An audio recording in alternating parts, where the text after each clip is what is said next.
Hello, everybody. Before we welcome Ian out, I just want to rattle off a few thank yous. First of all, to Autoglym for sponsoring this evening. None of us would be here without Autoglym, so thank you to them. Autoglym is the only car care stuff I have at home.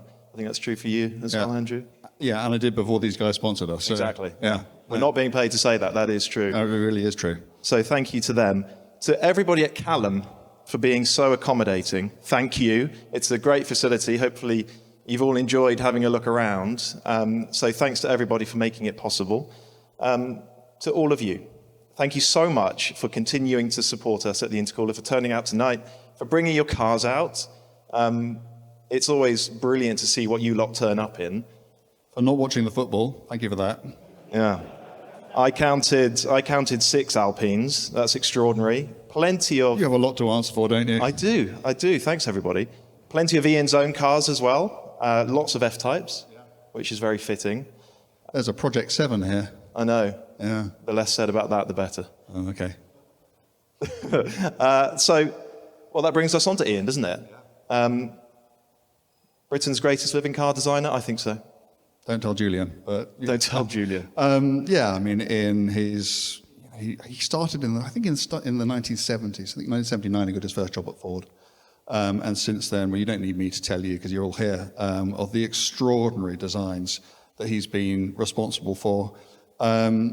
He's also just a really good guy, as you're about to find out. So I am absolutely chuffed to bits that he has not only agreed to be here himself, but he's given over his entire facility to yourselves and to the Intercooler. Can't wait to get going.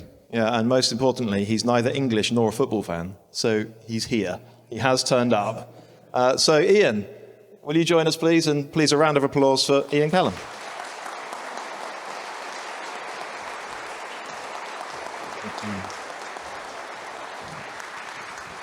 Thank you. This is good, isn't it? A good turnout. Yeah. Oh my goodness. Where'd they come from? This Thank you for coming. Much appreciated. This, to me, as a rank amateur, looks like a lot of people. But I know you've done big presentations to far larger audiences than this. Thousands? Thousands, yes. The biggest one I could physically see was in Cobo Arena in Detroit on the launch of the first XK, the blue one, called the XCL or something like that. I actually got out of that car in front of 3,500 people with a broken collarbone. I pretended I was well, and it wasn't easy, but it was an interesting experience. The largest audience I've spoken to live, but not seeing them, was in China. It was the E-Pace, and we had 3.5 million people online. It's a good job I couldn't see them. Wow. I could see a few hundred, but anyway. Yeah, you get used to it. Well, we'll see. We'll see. We'll see. So... It's never been this intimate before. There's lots to discuss, Ian. We want to talk about your career. We want to learn what we can about car design. But I think we should start with where we are, Callum. So please tell us, where did the idea come from? How long has it been going? What's it growing into? Okay, well, we've been here under the Callum brand for 5 years. It was here a year before then with David Fairbairn and Adam Don Francesco. Are you guys here? No, gone. Football's on. Football's on. Oh, well, yeah, well, Adam's Scottish and David's Irish, so I don't think they're too worried. And so I arrived exactly 5 years ago this month. And they decided to call the business Callum. I was not sure about this. I thought we should call it the Adam and David and Ian show or something, but they insisted Callum was a stronger name, and so it is a nice name. It's a good name. And so that's what it was called. So when we talk about the business now and we talk about Callum, I don't see myself, I just see the business. And that's Jen, and it's their business as well. It's Adam's and David's and mine. So we started off with the intention of designing stuff, things, and because I like designing other things other than cars, I just left Jaguar. I literally had left on the Friday and started here on the Monday, which was a little crazy, really. There was no retirement. And the first thing I did was design a chair, which you can now see in the trim shop and the assembly room there. And because every designer has to do a chair. But we had decided to go and become a service to people. We'd already wanted to do our own stuff. So we started off with the VC25, which is the Vanquish, which we revisited because I did the original one. And there was a few points I was frustrated about, so we went back and fixed it. We also did a lot of engineering in the car that people don't necessarily know about. We should have spoken more about it. And we retrimmed the whole car in a completely different set of panels. So it's actually quite a new car. And then we had customers come in, and we've done a number of projects with customers. And you can see those customers around the workshop. You can see what we're doing, who we're working for. And it kind of grew from that, about 12 people to about, I was told you, David told me it was 45 today, so that's scary. Is it something that you'd been thinking of doing a lot in your latter years? Yeah. It wasn't something that you just kind of like fell into?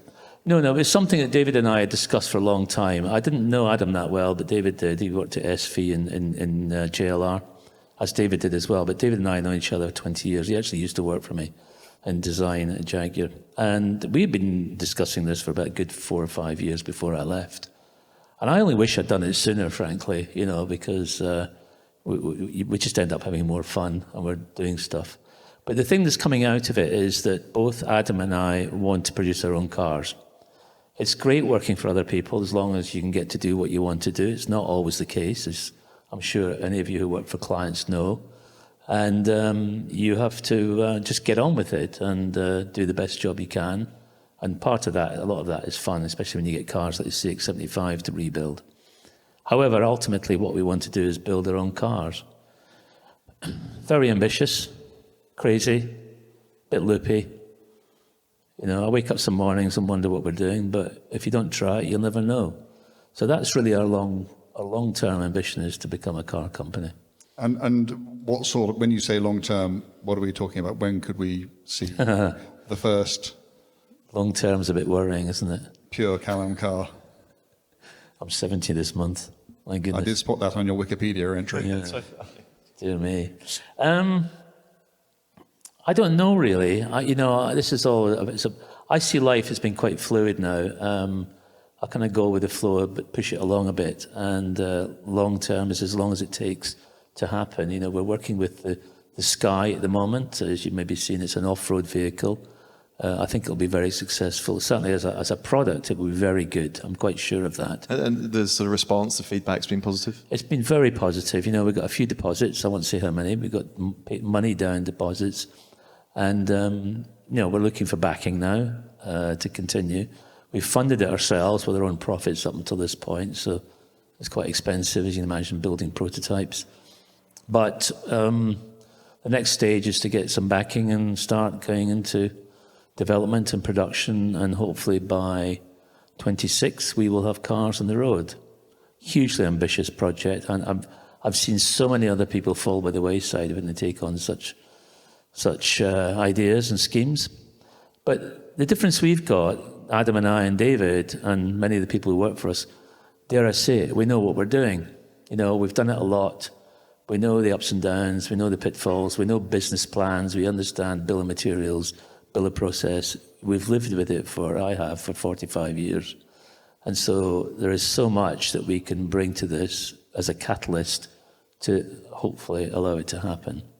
Now, beyond that, both Adam and I are determined we're going to do a sports car. Of course we have to. We decided to do the off-road one to begin with because we wanted to do something that was a bit simpler and very niche and get a little bit of attention and of course, gain some momentum as a manufacturer, effectively, heaven forbid. But eventually we will do a sports car of some sort. What sort of powertrain might that sports car have? Good question. It'll probably be traditional internal combustion. Good. We've thought long and hard about this, and there are various politics in the world, and there are various things going on at the moment, and the world's very different in different countries, and of course we know legislation is creeping up on us, but I think we should have one great hurrah before we go all electric, and that's going to be our input into that. So I think it's going to be quite a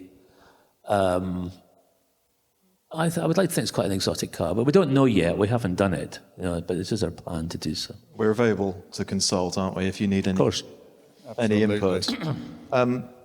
So what you'll learn this evening, and perhaps have learnt already about Ian, is that apart from being a fantastic car designer, he's also just a car enthusiast to his boots all the way through, like all of us. Where does that come from? Do you know, I've often thought about this. When I was growing up, my father was a lawyer, and in fact a benevolent one, so he wasn't a particularly well-off lawyer. We didn't have a car until I was 7 or 8 years old, so I think that in itself was intriguing for me. The idea of a car itself was intriguing. My grandfather, who lived in Edinburgh, he was a church minister. He loved cars, and I think he encouraged me to like cars. So that's all I can put it back to, is loving cars from a very, very young age, living in a small provincial Scottish town where if you saw an Aston Martin or a Porsche, that was exotic, very exotic. So I was kind of spurred on by the notion of the unobtainable, I think. So what were the kind of cars, when I was growing up, I used to have, Ferrari Daytonas and Burnley boxes and all over but what were the cars on your bedroom wall? What did you idolise when you were a kid? Well, the E-Type was there, genuinely. I loved the E-Type. I saw my first one when I was about 7. The first car I really recognised was a Porsche 356. I remember a silver one, seeing a silver one in Edinburgh. And it was brand new. There you go, that goes back a bit, doesn't it? It was brand new. Wish I had that one now. Wow. So I loved Porsches, I loved Jaguars, and of course I loved Ferraris. They're very obvious. And I also had a passion for American cars. Growing up in the 60s, some of the American cars, if you understood style and design, they were fantastic things, especially the GM cars. They were tremendous pieces of stylistic design. And, not to be snubbed by, the idea they weren't quite Italian or Pininfarina, but they were just as good, actually, in so many ways, and actually more sophisticated because they were designed in clay. And so I had a real passion for 60s American cars. And it sounds like it was the design, the appearance of them that grabbed you rather than the thrill of driving or the that age, the engineering. Yeah. Yes. Yeah, well, the engineering came later. I mean, I love engineering. I love understanding it. Mechanical engineering is one of my top subjects at school, so I had an affinity towards it. But it was the style and design, the shape, because I could draw. I learned to draw at a very young age, self-taught. And because I could draw things, it's more tangible for me. It's more difficult to design an engine in your bedroom than to draw a car, is what I did. So I drew from about the age of 3 or 4 years old. Can I ask you about one particular car, which is a Ferrari 250 short wheelbase? Oh, yes. A few years ago, another publication I used to work for, still do actually. Well, this is your fault. You asked me the questions. Yeah, it is, yeah. We managed to get you together with a very special, even by short wheelbase standards, Sterling Moss's car, the car that he won the TT in. Yeah. In 96, and you and the owner went roaming around Scotland in it. What was it about that car, and what was that trip like? Well, what was it about the car? The 250 short wheelbase from a very young age, I could see the energy in its design. It was perfect. I preferred it to an E-Type, actually. And yeah, it was actually more traditional in many ways, but the lines in it were absolutely perfect. And I could see that even back then, they were perfect. And I just fell in love with it. And once you start to love something like that, it doesn't go away, it stays. And you asked me in this particular magazine, your last car, your last drive and one tank of fuel, what would it be? So I said a 250 short wheelbase up the northwest coast of Scotland. A road I knew well from the days I used to go on holiday there. And so this chap, Clive Beecham, just happens to own one, phoned me up, courtesy of Andrew, and said, I've got one, do you want to go to Scotland in it? And I said, yeah, all right then. So we met at Inverness Airport. He trailered it up. I drove up and he flew up and he opened the trailer and the Rob Walker 250 came out of the trailer. And I said, bloody hell, he didn't tell me it was this one. Oh, didn't I? Sorry. So I got into this wonderful 250 short wheelbase. No, he drove it first.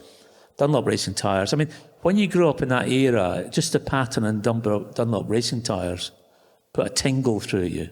They really do. And, and I saw them and, and they looked quite clean and new and off we went up the road. It had been raining, needless to say, it was raining. And off we drove up towards Dingwall across country. And he said, "Do you want to drive it?" And I thought, oh my goodness, I was absolutely terrified. So I got into the driver's seat, took off, slipped a bit. And then honestly, the clouds just disappeared. The sun shone through. The steam came off the roads, dried them in front of my eyes, and off I went. And all Clive could say was, "Go on, faster, faster. Take it up to 7,000. Easy." So we did. And it was just the most wonderful day. 2 days. We broke it, actually. I shouldn't really tell you this, but we broke it. But we I mended don't that think you told me that at the time. No, we mended that again. So, away from Ferraris, I told you that I was going to try and surprise you this evening. Oh, dear. And you mentioned drawing earlier. This was 12 or 13 years ago on the original media launch of the Jaguar F-Type, the convertible. Northern Spain, I think. Yes, definitely. Yes. I was there. On the press launch, yeah. Now, you won't remember this bit, but at dinner, I was sat on your table. And I grabbed the menu from the table, shoved it under your nose, and gave you a pen. And I asked you to do a couple of sketches. Right. These sketches. Did I? I cherish them. Oh, wow. I've kept them all this time. And actually, to prove that it was this event, this is the menu. And I can see it was tapas. We had ham croquettes, calamari. Do you remember? I remember. Chicken I remember. brochette. What was it washed down with? Wine. Lots of wine. Spanish wine, presumably. And Rioja.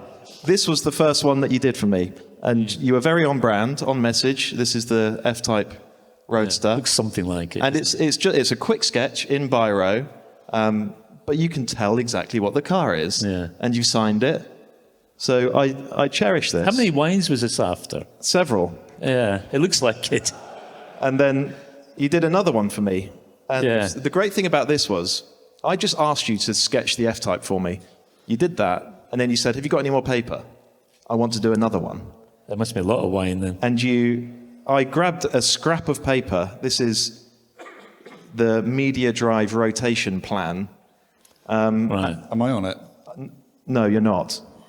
And Disappointing. you did a wonderful likeness of an Escort RS Cosworth. Yeah. And if anyone wants to see these later on, just come and find me and I'll show you. But again, that's a few lines in biro on a scrap of paper, and you can see exactly what that is. It looks like After half a bottle of Rioja? After half, exactly. more than half a bottle, I think. So Yeah. I cherish this. So there's the answer. And there's a nice answer about it. There's a nice... You carry on, sorry. There's a nice story about DB7 I'll get to in a minute. Oh, we'll come to DB7.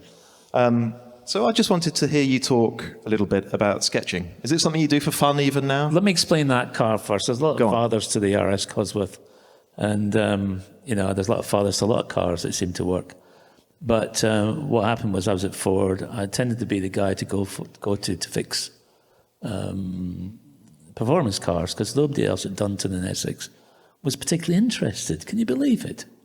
So he said, "Oh, Ian, go and sort this car out." So this car was been done in Coventry, and it had been designed in Germany. It was started off, so it was kind of there, but for me it wasn't there. So I had it taken out of, much to my good friend Peter Aubrey's disgust, I had it taken out of MGA at the time, for which he never forgave me, but never mind. I took it back to Dunton. I got my own clay modelling team on it, and we changed everything on it. So although I didn't do the original one, because I think Frank Steffenson claims he did it, but I let's just say I fixed it all and changed most of it. So I'm sure they'll be delighted to hear that. But it was a great project, and it was after that I left the business. It was my last project to work on at Ford. Yeah. So what was I going to say now? We were going to talk about, I think you were going to talk about, is it time to have the DB7 conversation?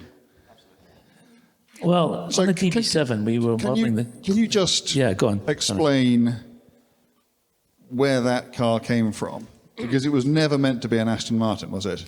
No, it was going to be, excuse me. It was going to be a Jaguar.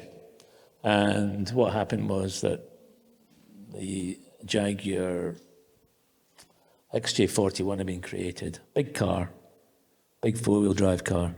And it's going to be designed for Group B rallying or racing or something. It's really strange. Heavy car, big car, and Ford came in and they canned the project. That was it.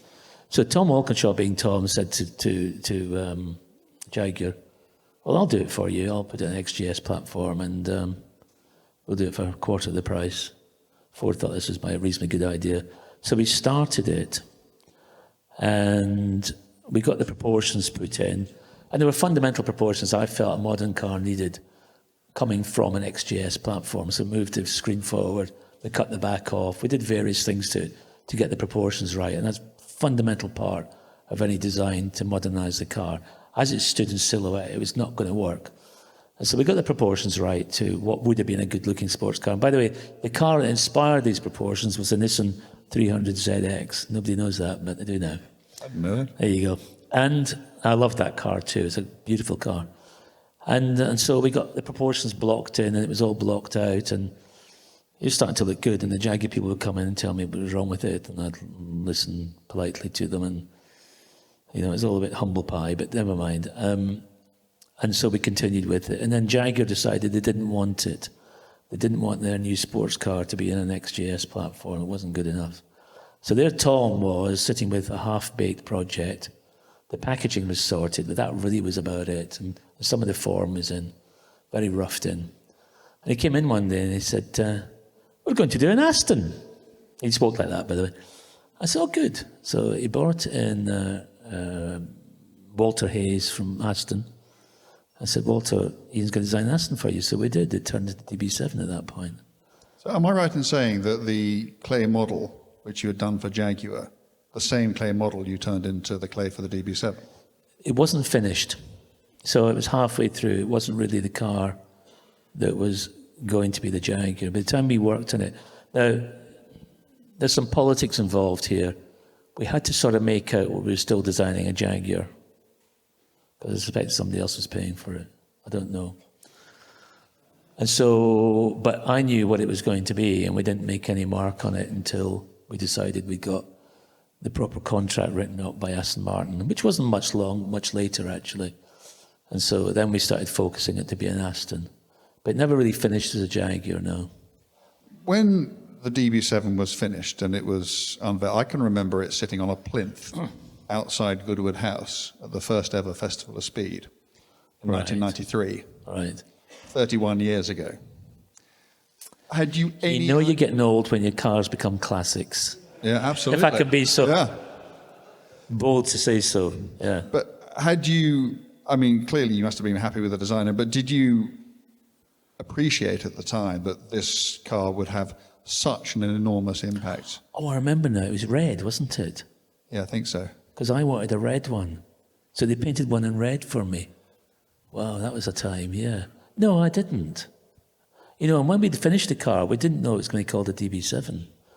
And they went to David Brown, he was still alive then, and asked if they could use his name, the DB name, and they said yes. So at that point, it became DB7. And that was hugely significant, obviously, and very flattering.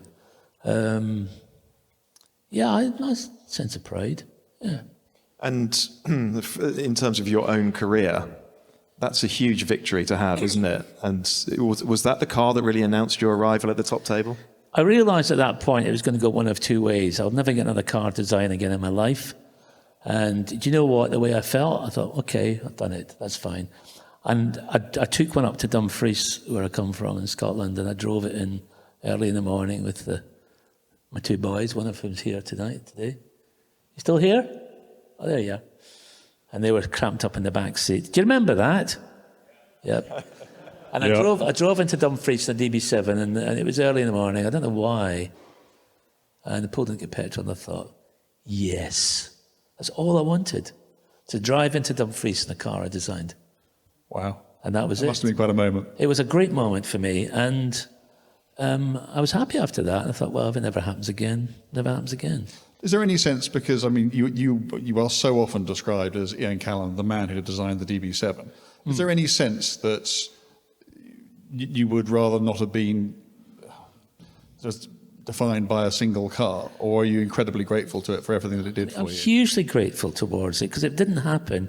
If I hadn't had the guts to leave Ford when a good career path, I have to say. My company car was a Cosworth Sierra. I mean, Not I bad. was doing well, and I decided to leave and go and work for Tom Walkinshaw just by pure instinct. Could you Madness. just on that very subject, could you just give us 2 minutes on Tom? Oh. Because he was such an extraordinary character. Nobody's written the book yet. Someone will have to one day. I haven't got the time, but I'd love to do it. Someone have the courage, yeah. Well, indeed. He was a remarkable man. He could be tough. He could be hard. He could be quite, really tough on people. If you talk to some of them that got the wrong side of him, I know that. But to me, he was always very fair and very respectful. And we got on very well. He was quite funny. There was a bit of a wall there. You couldn't quite get through. He always kept a distance, but he was always very, very fair towards me and gave me every opportunity. And on the other hand, everything I gave him in terms of the DB7 and the CX70, no, what am I talking about? The Volvo. The Volvo, what was it called? C70. C70. Good grief. He appreciated that, and he looked after me so well. And I remember when Fraser was ill in hospital, he couldn't make it to the Christmas party. And he sent to me, so what's he like? He said, he likes Lego. And he sent him the biggest box of Lego Technique. And it was just one of those, he was a very feeling sort of person. But on the other hand, he could be a real bastard. And if you got on the wrong side of him, the wrath of Tom was not to be seen. Have you ever seen that?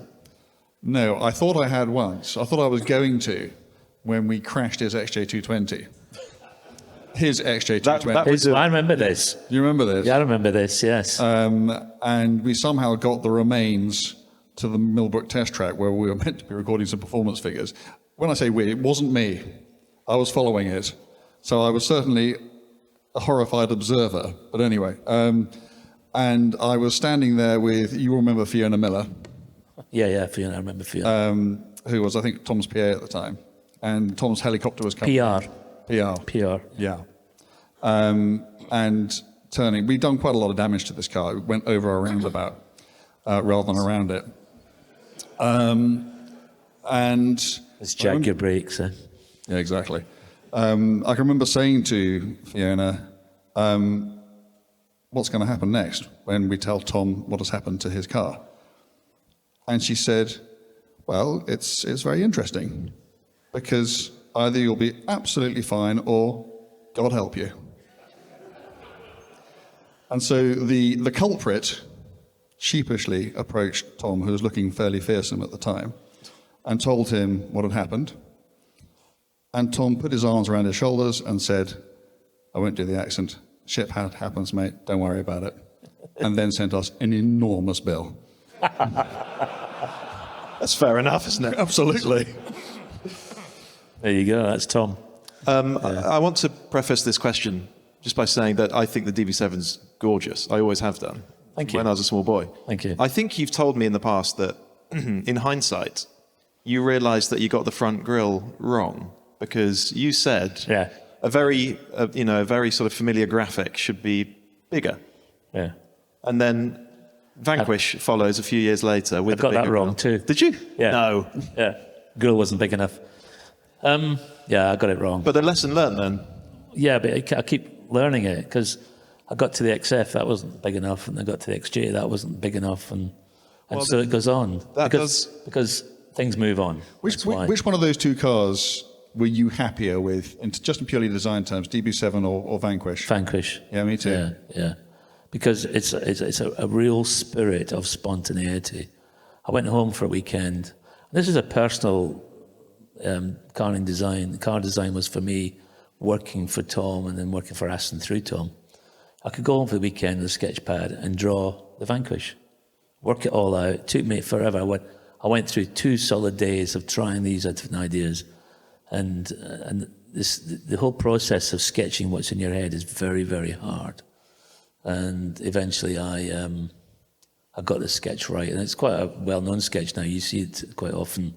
That was a sketch I took in the Monday morning and said to the guys, this is what we're going to make. And we made it just as it was. as it was in my head.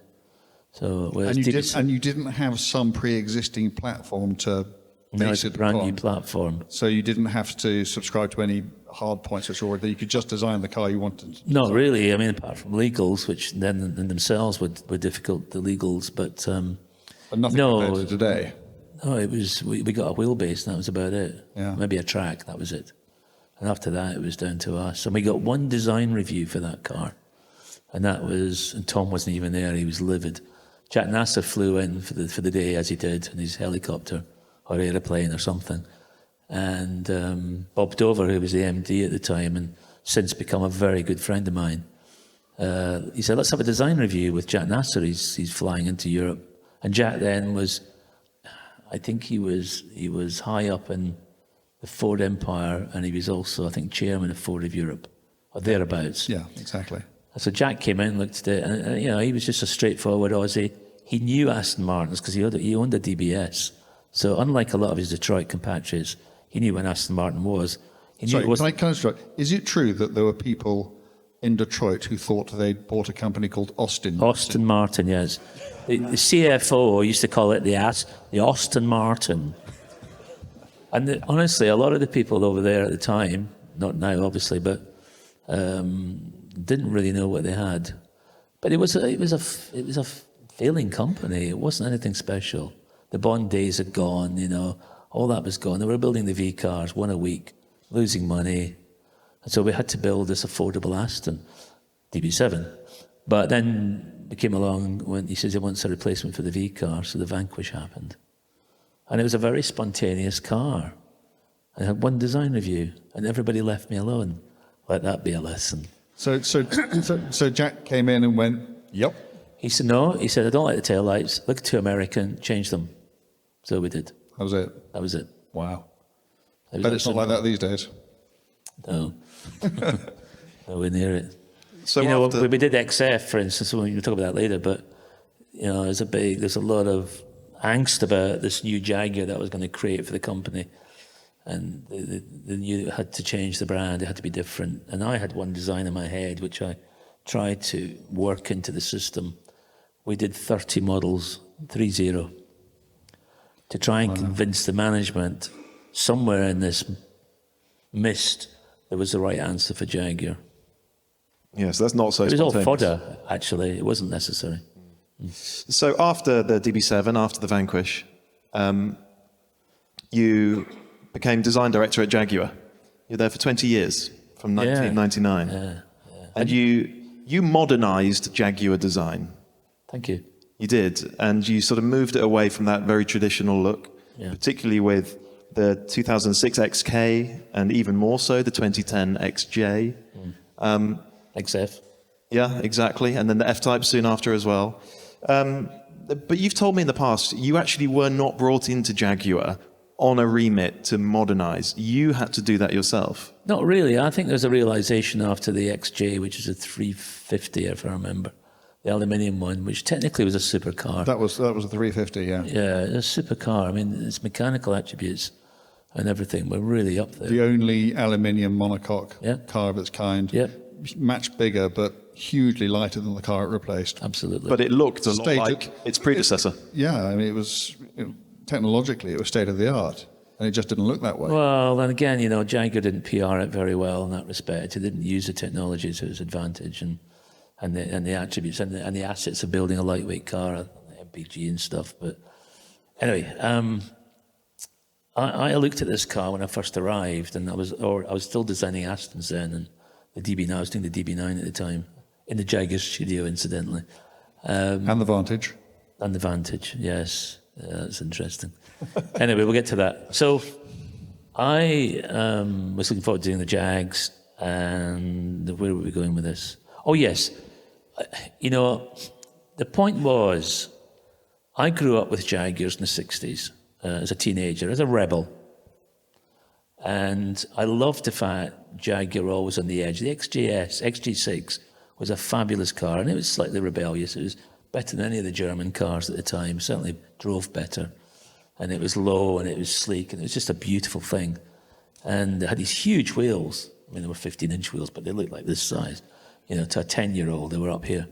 And so I remember the whole ethos of Jaguar, the real ethos of the 60s, when Lyons was pushing it forward. And that's what was in my mind. It wasn't about copying a style, because his styles were all different. It was copying an ethos. It was copying a set of values. And so what I tried to translate into a modern car were those same values, but in a modern way, which is exactly what he would have done. And I tried to explain to what was then American management, and some of whom really empathized, and some of them just did not get it. And there's a lot of Brits in there too who were just as resistant. And I said, this is a Jaguar because the values of it are the same. And if you want, I'll throw a little bit of detail in, which looks like a Jaguar. And I showed them what it was. Oh, yes, so it does. And so it was a hard slog. And, you know, I was always on the edge of not being there while doing it in the first stages. But we got through. With the help of a good friend of mine, Mick Moen, you may have heard of him. He was the program manager at the time. Brilliant man. And still very good friends with Mick. And between us, we pushed it through in spite of everybody. So I was very pleased. So that was me modernising Jaguar. And after that, the door was open. Yeah. Yeah. Yeah. Yeah. Are we going to? Can we just do the DB9 and the Vantage? Yeah. Because I know that. How can I put this? You're not the only person who said that they might have had some involvement in those cars. But am I right in saying you started the Vantage before the DB9 and then you put it on hold? Yes, it was a mid-engine car. Yeah. And it was a lovely little mid-engine car. Jack Nasser loved it, absolutely loved it. And we got it signed off, and I brought it into Jaguar from TWR, where I'd been working. I moved out. But incidentally, that movement from me to Jaguar, Tom was so gracious about. I thought he'd pull my head off, but he's good for you, on you go. And I think in some ways, he felt he had a friend at Jaguar at that point, which might help him, but life's never that easy, is it? Yeah, I did it was a mid-engine car. And then Uli Betts came along and said it has to be a front-engine car. I said, why? And I pushed back. I can be quite cheeky in these days. I'm really surprised at my own nerve when I think back. And I said, no, you're wrong, I said to the CEO of the company. And he was wrong, actually. I'll say to this day he was wrong. But he could get some commonality in platforms the way he did it, however. So we took the cabin off the model, cut it off with a saw, moved it forward about, 10 inches or whatever that is in centimetres, and it suddenly became, I moved it back rather, not forward. And then it's a front engine car, and there it sat. And we did that, and then they suddenly realised the DB7 needed replaced because it was going to run out of legals, as we say. It was going to be illegal soon. And so we had to do a DB8, we thought it would be, and very quickly. So I copied the Vantage onto a bigger car. Well, so the Vantage actually begat the DB9. It did, not the other way around. No. With an intent of going back to the Vantage to make it even more different. There was time. Yeah. And even Uli Betts decided that would be a better idea. So that was the plan. So we did DB9, all finished, done. And then this chap called Henrik Vista came on board, and he was told he couldn't change the DB9, which is true. He changed the tail lamps. And then I said, well, I've got the Vantage. I wanted to keep it. I wanted to finish it. But he picked it up at that point, and he changed it a bit. Yeah. A little bit. And is this when you were designing Jaguars and Aston Martins? Yeah. Was that complicated? Did that cause issues? No, not for me. For other people? Yeah. Yeah. You know, if you asked me to go and design a Porsche tomorrow, I probably could. And the next day you go and design a Jaguar. You just have to understand the character of the car. I wouldn't say it's not complicated, but I think if you understand car culture and brand culture enough, you can get it. And I didn't have any problem. And a lot of people, of course, did the DB9 and the XK, which came out just not long afterwards. They look the same, but I defy you now to look at the two of them and say they look the same. They don't really. They're both front-engine, coupe sports cars, you know. I used to say a Passat looks like a Ford Mondeo. It does really, doesn't it? It's a 3-box thing, so anyway. I didn't find that a problem, but Dr. Betts did. So, yes, away from Aston Martin, you went then. So, I say to people jokingly, I got fired. yes. I didn't really, because they never actually paid me for it. But it's, you know, it's a bit of a party piece. Now, did you enjoy your time designing high-volume family cars, not very prestigious cars, not supercars, things like the XE, the XF, family cars? I mean, is that just a different challenge, or is it somehow a less enjoyable thing to do, or not? No, it's wonderful. And the car I would love to design most is a Mini. And I really tried hard to get a kind of C-size car into the Jaguar range, but the business case was never going to work unless you change your mindset on it. And so it was never going to happen. But no, I love doing them because I love cars which are attainable. And the reason I fell in love with Jaguar was because while I lived in Dumfries as a kid, the Jaguar was the most exotic car I could see, but I saw many of them. They were attainable, exotic. And that's what I loved about Jaguar. They were exotic, but they were attainable. And I loved that sense of democracy about them. And, you know, whereas the other ones were unattainable, and therefore that was easy. Anybody can design the unattainable because the constraints are less. So the idea of doing a more normal car really excited me. But it had to be an exciting normal car, you know? And that's challenging, yes. But I guess another challenge is you would have come from TWR. I don't know how many people were working with you in the design studio there. But Designers, one. Yeah. You. No, I had a designer, Neil Simpson. Yeah. Was with me. Okay. Great guy. And then you go to, well, what is now JLR. I mean, culturally, it must have been complete. Well, I suppose you'd been at Ford, hadn't you? But not in that role. Not in that role. It was like quite funny because I left Ford as what they call a grade 9 or an LL6. And I went into Jaguar as a top executive. I jumped all the middle bit. It was great. I didn't have to go up that slippery pole or whatever they call it, that greasy pole. So I didn't have to do all that. I just came at the top. But of course, when I came at the top, I haven't got a clue how things worked. I really wasn't a dart. And to this day, I still don't know how half of it worked. I just pretended to be an executive, which is quite amusing. But it was different. And one of the difficulties in not doing it yourself, and this is kind of why I enjoy doing what I'm doing now with a great team, is convincing your 20 or 30 designers to do what they think is right that you want. And it's hard. It's like being a film director a film director or a play director. You've got this idea in your head, and it's a feeling, it's a notion, it's an atmosphere, it doesn't exist, and you have to try and relate that to 3 or 4 or 5, 6 other people, and they've got their feelings and ideas, and if you want to run a design brand, you have to do it that way. Yes, there's a little bit of empathy, and yes, a little bit of democracy, but really it's benevolent dictatorship. And because otherwise it just goes astray. And, you know, people just do what they want and it just ends up in a complete mess. So you have to be quite strong and rigid, but do it in a way where you take people with you, including the top management, by the way. So you learn to become a diplomat as well. But you have all these, you know, hotshot designers under you, all of whom want to be you. Mm-hmm. And you can't be too collegiate about it.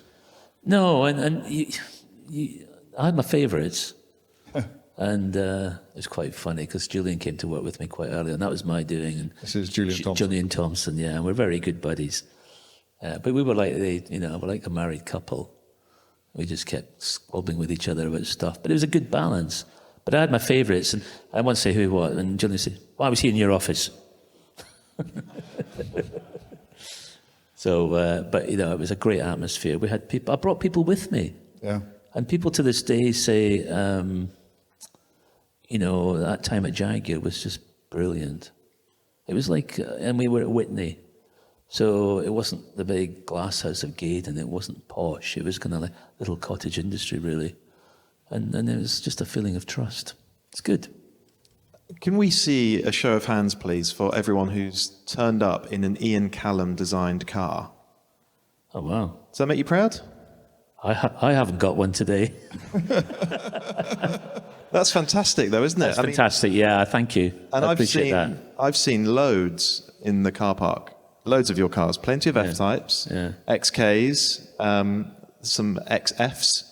our guy on the cameras right now, turned up in an XF. Nice car. A couple of Aston Martins. Now, I just wonder if, do you find yourself spotting these cars and looking at them from different angles, looking at them when they're covered in road grime and just appreciating them anew? Oh my goodness. Or do you look at them and No. think, why did I do that? Sometimes I look at it and think, why did they do that? Or why did the team do that? Or, no, I don't really have an answer to that. I don't know, really. I'll tell you what's interesting, though. When you see a car you've worked on for 3 years for the first time on the road, as I describe it, it takes the high ground. You're there. They're there to be judged, but not in a way that you can do anything about. So they're making the judgment back at you. You make judgment in that vehicle. It's like a character. It's like a human being or a pet or something. You learn to live with it. But until you see it in the road on its own, the grown-up child, and there it is, you think, wow. And you get this, you hope you're going to get this feeling like, wow, or, oh dear. But that's the only time you can, first of all, make judgment, a true judgment on it, because it takes the high ground, and you have to look at it and make your own sort of objective opinion or subjective opinion. No, I do look at, I saw an XF coming towards me the other day, the later one, and it had the big wheels and stuff, and it's got quite a mean-looking front in it. It's quite nice. And it was in black, and the sun was shining, and it was looking pretty cool. And I thought, yeah, it's all right. Not bad. That's not bad. Yeah. And yet, then another brand will come up behind it, and I won't mention it. I'll just think, what happened there? They couldn't possibly have let that out the factory. German? Might have been. Mm. And, when you finish a car like that, you have to feel a sense of contentment and beauty about it. And if you don't feel it, you failed. Oh, no, I don't want to do a car. They're gonna hate this car. This is great. I'm going to upset them all. I couldn't do that. Did you always ultimately get your way? Did you ever get yourself to a point with the board or whoever where, maybe it would have become a resigning issue or for something, but they wanted one thing and you just were thinking, this is completely wrong? Yeah. But I would get my own way, yeah. Yeah, but you would ultimately always... Oh, absolutely. Because I would remind people that I had the clay model. And I wouldn't say necessarily what departments, but a number of departments, including the top board level. And I could be quite stubborn. You played it with the games, you lose a couple of battles to win the war. Sure. And that was always a bit of a trickery. And Julian and I were both good at that. Julian was particularly good at that. Was he? Julian he's a great politician. So this does lead on to another question. What are the less obvious skills that it takes to be a great car designer? I mean... That's assuming you're talking to a great car. Thank you. I don't know. But do you need to be an effective politician? Do you need to be a very good leader of men and women? What's the stuff that we don't necessarily think about? I think you do need to be a leader of people and have huge amounts of empathy. You need to have a lot of emotional intelligence, and by that I don't mean emotional in a creative way. I just mean emotional intelligence where you can understand feelings and you can read the room and you can read people's state of mind, and you've got to get them to come with you. There's no point you can fight them to a point. So that's definitely something. So, but just on that, have you? Because it just strikes me as being a slightly unusual skill set. That on the one hand, you're an incredibly creative, artistic person, but on the other hand, there's this completely different side where you have to be able to play. It's hard. So there must be people who have been kind of like overflowing with one, but just couldn't do the other, and therefore never got the breaks, never realised their dreams and had the cars. Well, I had some great designers working for me. Yeah. And, as my dad always said, just surround yourself with better people, which I did. Yeah. So, I should have my team up here, not me. But some of them were brilliant, but they had no aspiration to go and run a team of... at JLR, when I left, between Jaguar and Land Rover, there were 800 people in design alone, including about 200 or 300 designers. That's a lot of children to keep. Yeah. But you do have to, you have this, paradigm, well, not paradigm, paradox is the word I'm looking for, where you want to do what you want to do. You have to be a benevolent dictator, but on the other hand, you have to bring people with you to get it to happen. And that's So a it's tricky difficult. balance to strike, isn't it? It really is, yeah, it really is. And I mentioned Julian many times because he and I really got on very well, and it's part of the reason why Jaguar worked. And he was a real team guy, you know. He really, and of course, you know, he's doing GM now. Yeah. So I wish him well in that. But yeah, it's difficult, just difficult. I got tired of it, to be honest. You know, my last couple of years at Jaguar were not particularly pleasant. They were difficult. And was it then you just sort of trying to think of the next thing? Yeah, and I was thinking before then, but I thought this is, it's time to go. But time to go never happens when you're designing because you're waiting for the next car to come out. You're working 3 or 4 cars. I'll wait for that. How far ahead are you 5 working? years. 5 years. So you're starting on. So you're working on cars that. So they'll be working on cars now that will be seen at the end of the decade. Except most of the cars were, unfortunately, dropped. So I had about 4 cars with Julian Thompson sitting in the wings at Jaguar, and unfortunately, they won't happen. There And were you'll 4 never cars. see them. There were 4 cars. Well, there was. We started on an E-Pace, did an F-Pace, we did the XJ. We started working on the new F-Type. Yeah. You had it here. So unfortunately, it never happened. But there you go. That's life. So one of the Jaguars that you did get to do was the I-Pace. There's one part out here. EV. And you've written a story for us, the Intercooler, about EV design. And you talk about how very, very few other designers or car companies are producing EVs that really make the most from a design point of view of the packaging benefits of that kind of vehicle. Why is that happening? I mean, it's often I only know it's an EV because it's got a green number plate. I don't know. I suspect because a lot of them are actually using inherent internal combustion drivetrain platforms. That could be part of the reason. But even some of the skateboard ones still seem to have longer bonnets than they really need, I think. Although they do seem to pack them full of inverters and chargers and everything else. But one of the assets I saw in a skateboard was moving the cabin forward.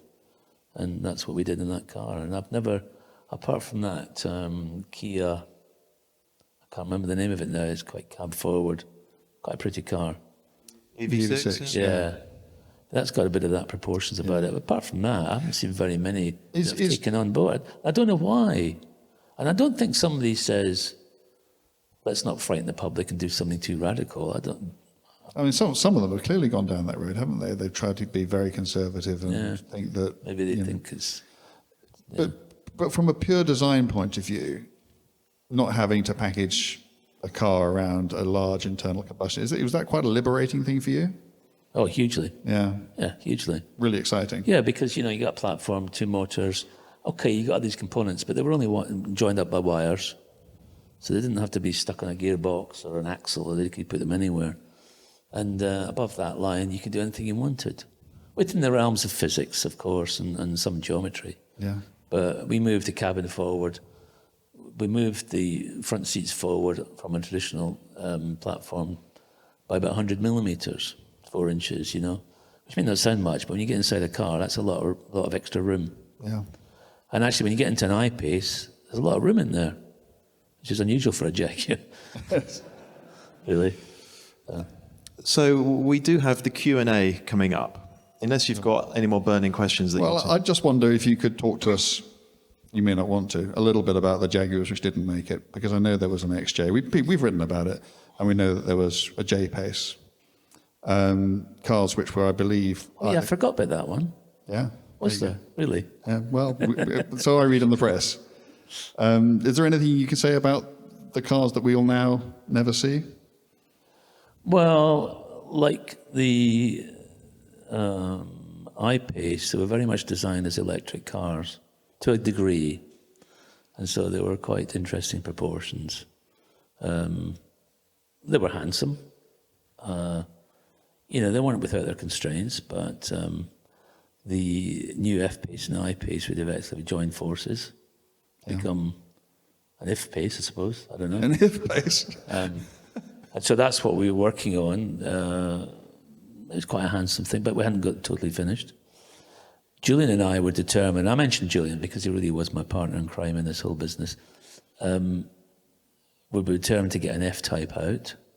Yeah. There was a lot Would of that have been a G-type? Well, I hope not. We did question that, but anyway. It might have been an I-Type, but the race car was called the I-Type, wasn't it? The Formula E race car was called the I-Type. It was, yeah. And so we were going through this sort of questioning and design, because we kind of, I wouldn't say we took control, but we certainly, made a point of this is what we think it should be and try and march it through. Should it be an electric car, in which case it would end up a very similar proportion to the CX-75, Yeah. because we had freedom. Should it be a mid-engine car, or should it be a front-engine car? And we did proposals for all of them. And my favourite was the mid-engine V8 car that we did. But Pity. But and I think that would have been a very successful F-Type successor. But it wasn't formal, and I have to say that. These were instigations on the part of design. And we also worked on an E-Pace, which was a next-generation E-Pace. With SUVs, it's difficult because you're built into a set of constraints, even on the electric side of things, where the volume of the car and the posture of the occupants and everything else dictates a certain sort of silhouette, which is probably not the most exciting silhouette in the world. The I-Pace is probably the closest we had Sure. to an exciting one. So an hour has just disappeared. Oh my goodness. So we do need to... I guess just finally from me, if you look back at all the cars that you've been involved with, there are two parts to this question. Is there one that stands out that you are happiest with? You think that was the most successful realization of your original thoughts for the car? And what is the car that you didn't do, which you would have most liked to have done? Well, we talked about the mid-engine Aston. I really wish that had happened. Yeah. I think that was just such But is there a car that was done by somebody else? Oh, I see. 250 short wheelbase? Yeah, that'll do. Yeah, not bad. No, I've always, this, I love Porsches. I like what Michael Maher was doing in the Porsches, 991, 997, 991 and 992. I think they've been very successful shapes. I know the 911s, and they've got a certain aesthetic constraint about them. But given that, he still did a great job. So I've got great admiration for that series of cars. And of all your cars, including, we should say, the concepts, which we haven't really touched on. No. Maybe we'll have to do another podcast about those. But, we think about, CX-75 and the RD6 and all these amazing concepts that you've been involved with. And the racing cars, the Nissan R390. Oh, yes. I haven't even mentioned that. Yeah, that was fun. 15 weeks we did that in. Night and day. A few gin and tonics. Really. Is there one of those that you remember most fondly? Well, obviously the story of CX-75, which we know about now quite well, it's very sad it didn't happen in the way it was meant to happen.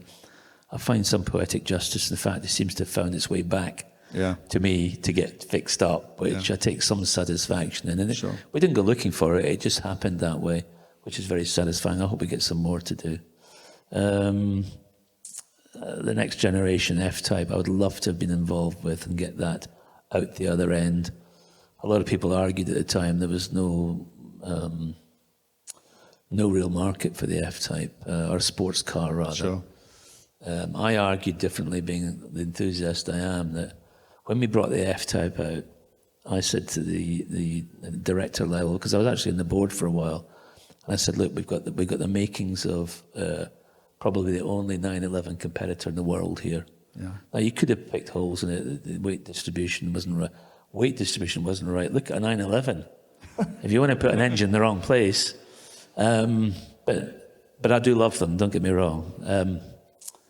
But I would love to have seen the F-Type developed properly through a series of sports cars for Jaguar that really could take on the best of Porsche. And you know what? We could have done it. We could have definitely done it. But the energy wasn't there. And that, to this day, frustrated the hell out of me. So you came and you did this instead? Yeah. Fair enough. Well, that means we're all here, so I'm glad you did. Now, listen, we have got this Q&A coming up. Sure. But for now, thank you ever so much for a fascinating, honest, insightful interview, Ian. It's been great for me up here on the stage. I hope for all of you as well. So can you please put your hands together for Ian Callum?